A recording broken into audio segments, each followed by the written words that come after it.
Well, we're thrilled to be talking with John Harding today with AJ Homes. He's stopping by to talk about the wholesale marketplace as it is today, and how AJ Homes stands out. How you doing today, John?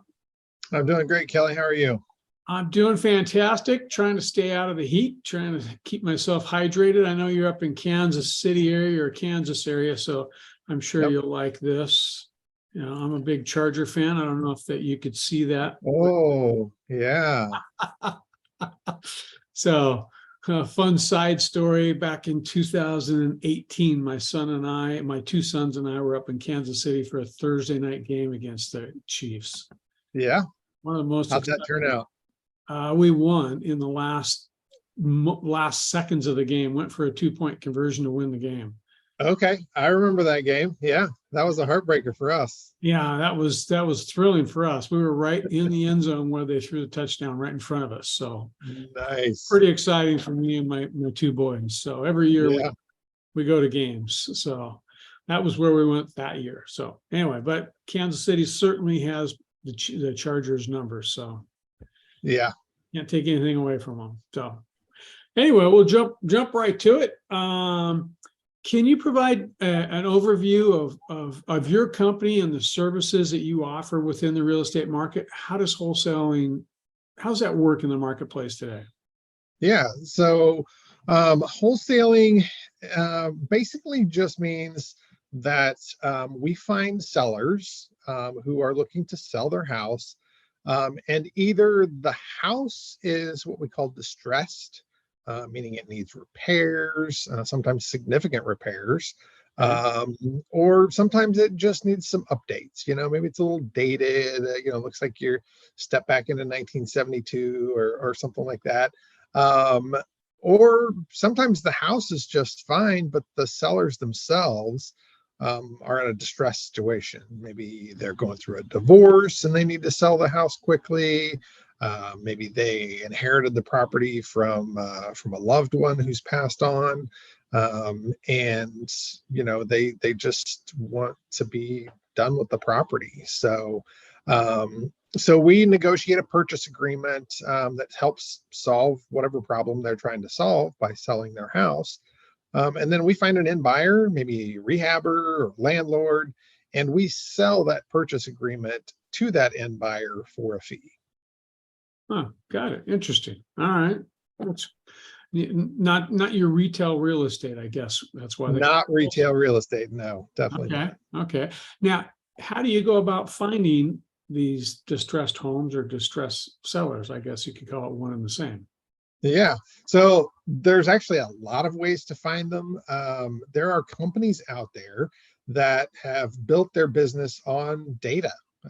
They just collect data from lots of different public sources, and they formulate it into lists. They sell those lists to real estate investors. So there's many wholesaling companies like mine that buy those lists and then contact the names on the list, maybe through direct mail letters or postcards, text blasts, cold calls directly to the phone.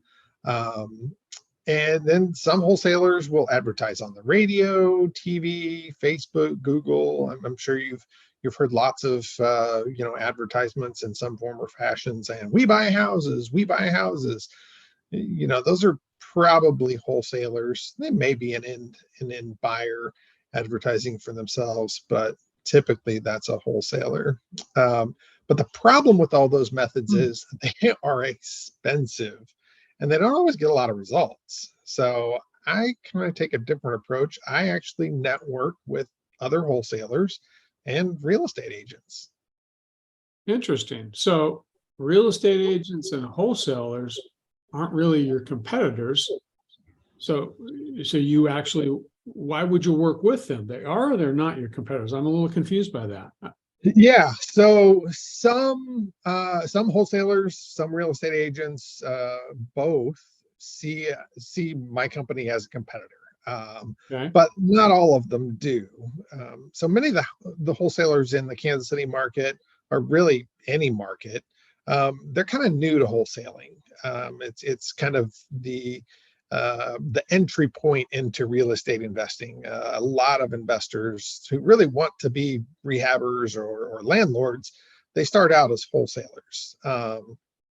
But like anything, when you first start out, you really don't know what you're doing. So so those wholesalers are more than willing to network with me, because they've spent so much of their time and effort finding a property, negotiating a contract that the seller will accept, but they don't have any buyers. They haven't spent any time at all building a buyer list.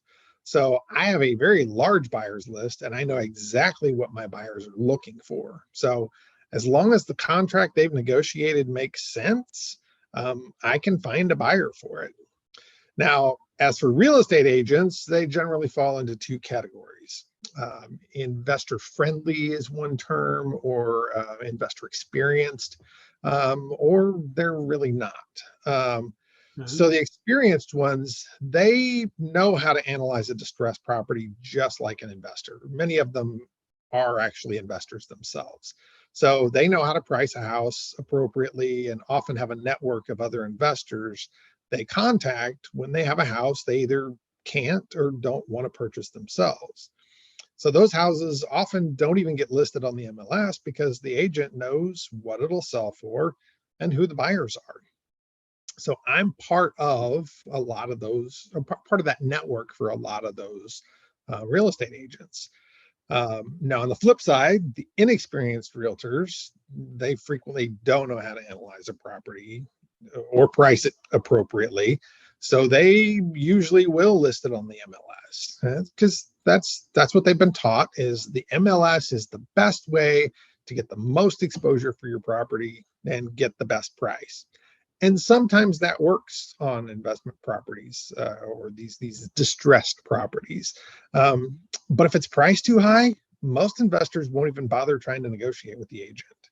That's where I come in. I find those fixer-uppers on the MLS, usually the ones that have been sitting there for a while, and I'll reach out to those agents and kind of talk it through with them, kind of explain what I think the after repair value is based on the comps in the area. I give them my estimate of what the repairs are going to look like, because a lot of times that's the biggest issue. They severely underestimate how much it's going to cost to fix the property up. So I kind of take the time to explain all that to them and kind of educate them. Sure.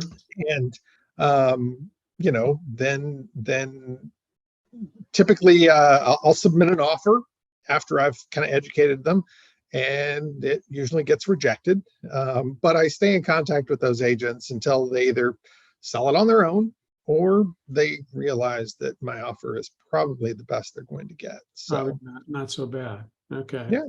So what would you say that then sets yourself apart in that wholesale environment? It sounds like it's somewhat competitive, although fractured, I guess would be a good way to put it. Yeah, that I would characterize it that way as well. So I think there's a couple things that set my company apart. First is integrity. I'm not trying to take advantage of a seller situation. Yes, I do profit from their situation, but I also provide value for that profit. Perhaps I'm saving them from a foreclosure, or they've got an inherited property that they just can't bear to clean out. With my company, they don't have to. We'll clean it out, or our end buyer will clean it out. So that's kind of, we're still helping them with something. We can close quickly. Sometimes that's an issue, like in the foreclosure situation. And some of my competitors have a scarcity mindset. I mean, they feel like they have to make as much as possible on every transaction, usually because they're spending so much on advertising, marketing, that they got to find some way to pay for that. So I don't have that problem. And I know if I do right by the seller, the realtor, and the end buyer, there will be plenty more business in the future. So that's one thing. I think the second thing is I'm a problem solver. I love finding solutions to problems, whether it's a math problem or a puzzle or a difficult seller situation. With a real estate transaction, the best solution isn't always a cash sale, but that's what most investors try to negotiate is a cash sale. Right. Um, so I take the time to ask a lot of questions to get down to the root of why is the seller selling their house. So this helps me find a solution for that root cause that also provides the most value for the seller. Sometimes I've asked so many questions that the listing agent will just arrange a meeting or a phone call with me and their client because they don't know the answers to the questions I'm asking. So, Sure. and I've even had situations where the solution didn't involve selling their house. So, that's something that most of my competitors would never even dream of telling a seller. Oh, wait, here's a solution, and you don't even really have to sell your house. Yeah. Nobody would Do do that. this. We've done that. So, Wow. All right. That's impressive from a yeah. customer service standpoint. What are any types of properties or specific properties or markets that your company specializes in? Or do you anything that's real estate and attached to the ground you're open for? Yeah, that's a fair characterization. Anything that's attached to the ground. We've done a little bit of everything, and a little bit of everywhere too. We recently closed on a mobile home in a rural area of Florida, of all places, north of Pensacola. So that was the other thing that I think kind of separates us is we are part of a network of wholesalers, experienced wholesalers, and literally anywhere in the country, if you know somebody that has a property they're trying to sell, we can connect them with somebody in that area. But back to the question though, what do we specialize in? We really specialize in those single family homes. Not so much in the inner city of Kansas City, just because a lot of our buyers don't want the headaches that go along with investing in that area. There's crime, there's vandalization, there's all kinds of issues, as Right. there are in a lot of downtowns. So a lot of our buyers just prefer to stay away from that area. So we don't do a lot in the inner city, but if it's a single family home, pretty much anywhere in the Kansas City metro, we've got buyers for it, that we can get it sold. So I wouldn't say we're experts, but we certainly know the numbers that our buyers are looking for. And we work hard at building those relationships on both sides of a sale, to kind of make sure everybody gets what they want as much as possible. Interesting. Makes sense. What criteria do you use to evaluate the potential properties as far as wholesale and buying, and how do you determine a potential profit out of a single family house in the Kansas City area? Yeah, so it really all starts with that problem solving I was talking about before. And I guess this is another thing that kind of differentiates us. A lot of wholesalers will, it's one size fits all, right? I'm going to negotiate as cheaply as I possibly can, and then when I turn around and sell it to a rehabber, I'm going to sell it as much as I can, right? But Sure. we take a different approach. We try to find out, what the problem is the seller's trying to solve, and then we kind of start from that angle, not the end goal of getting it sold to an end buyer. So we find out what's going to work best for the seller first, before we go any further. So there's a lot of different ways that you can profit from real estate, or exit strategies, as investors call them. You can rehab, or fix and flip is a pretty common term.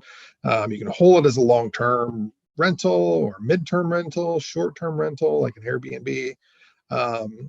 And sometimes the best solution for the seller will be to structure the purchase agreement in a way that makes it best suited, or really only suited, for a rental scenario.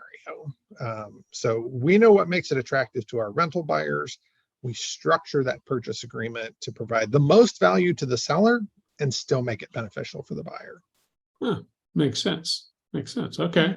With that, what type of due diligence steps do you go through to undertake before you acquire the property? How do you protect your risks or uncover any unforeseen issues as they might arise, if you will? Yeah, really, we're pretty good at assessing properties just by looking at the pictures on the MLS. Um, some listings have more pictures and better pictures than others, but we kind of follow that up and kind of combine that with talking to the listing agent to get as much information as possible on the front end, and really just kind of use that as the basis of our offer. But then our contract also has a 7-day inspection contingency, which allows us to inspect the property ourselves and also lets our potential buyers do their own inspection. If we or the buyer discover something unexpected that endangers the profit potential of the property, we may go back and renegotiate with the seller. If the seller is not willing to renegotiate, then we cancel the contract and then they're free to find another buyer. But as long as the seller and their agent have been upfront and honest, there really isn't usually a need to renegotiate the original contract. Okay. All right. Now, for anyone that might be watching this either live or down the road, how does someone get a hold of you now? Because you're not just in Kansas City. You mentioned Florida and across the country as well. How does someone get a hold of you, John, if they're looking to do so? Yeah, so my direct phone number is area code 913-940-1961. And my email address is ajhomes20@outlook.com. Nice. Okay. Okay. Having said that, anything that you want to cover, you want to ask me that I wasn't able to answer for you? I know that this is really more of your interview, not mine, but certainly open it up. Yeah, no, I don't think so. I mean, I think for me as a business owner, really, like I mentioned before, we just try to build good relationships and do right by our clients on both sides of a transaction, and as long as we keep that focus in mind, it usually turns out really well. Well, I'd like to thank you, John, for the time and the insight, and excited to see where things go for you and AJ Homes. Yeah, thank you, Kelly. I appreciate you taking time out of your busy day to chat about my business, and look forward to